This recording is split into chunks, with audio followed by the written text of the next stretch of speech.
In the heart of one of China's greatest golden ages, a devastating massacre took place that altered the course of history in a thriving international city. The bustling trade hub of ancient Guangzhou, filled with foreign merchants, Arab ships, and Chinese officials, was about to face an unimaginable tragedy. During the chaotic Guangzhou rebellion in 878 to 879, thousands of foreigners were slaughtered in Guangzhou. The Tang Dynasty, reigning from 618 to 907 AD, is often celebrated as one of China's most prosperous and culturally advanced periods. This era saw a flourishing of arts, literature, and technological advancements that left a lasting impact on Chinese civilization. It was a time of vibrant international trade and a cosmopolitan culture that drew people from around the world. The Silk Road facilitated the exchange of goods, ideas, and cultures between the East and the West. Guangzhou, a major port city on the maritime Silk Road, held strategic significance. As one of the earliest and most important ports in China, Guangzhou served as a gateway for foreign merchants and travelers. It was a melting pot of foreign merchants from the Arab world, Persia, Southeast Asia, and beyond. These traders brought with them not only goods but also their customs, languages, and religions, contributing to the rich cultural tapestry of Guangzhou. The city's global atmosphere during the 9th century was truly remarkable. Guangzhou's bustling markets were filled with the sights and sounds of a thriving international trade center.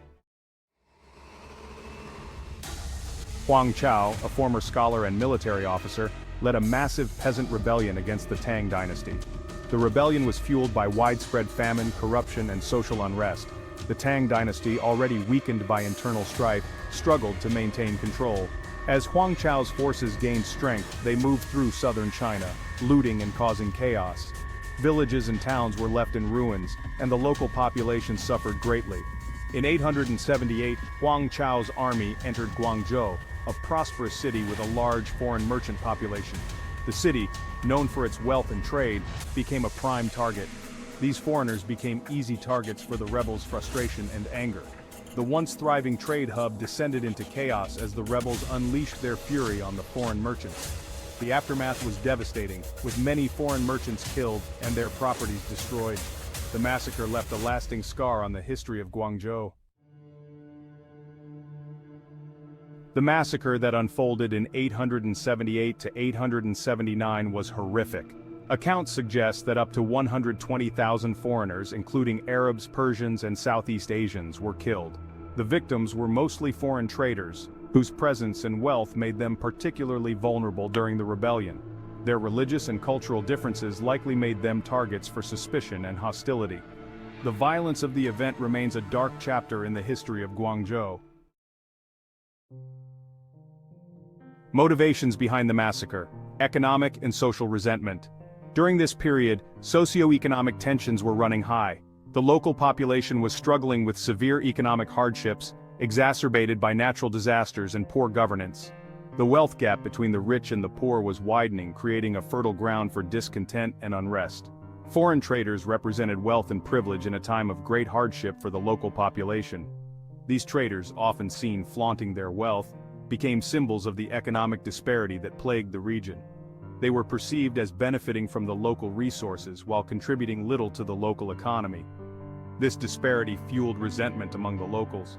The sight of foreign traders prospering amidst local suffering created a deep-seated animosity.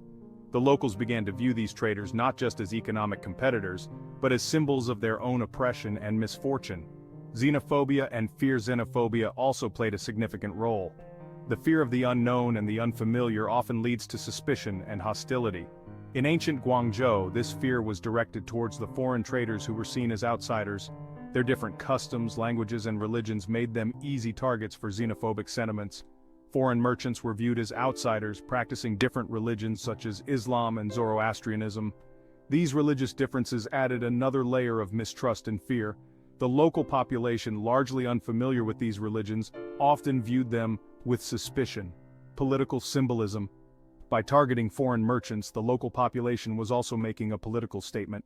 The foreign traders were seen as representatives of the Tang Dynasty's international economic policies, which many locals felt were exploitative and unfair. Attacking these traders was a way to strike at the perceived injustices of the ruling regime.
Again.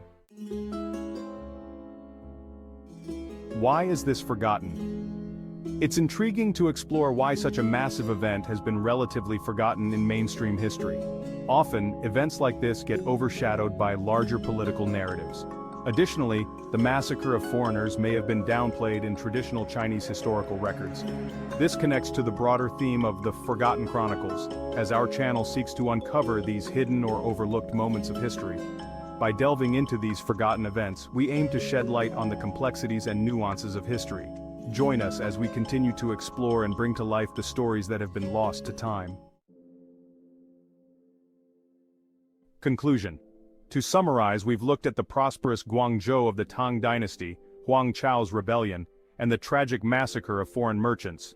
Reflecting on this, we see the fragility of cultural exchange and the dangers of xenophobia and unrest. This event reminds us of the importance of tolerance and understanding in maintaining peace. We'd love to hear your thoughts on how history might have changed if the massacre hadn't occurred. Don't forget to subscribe for more forgotten events from history.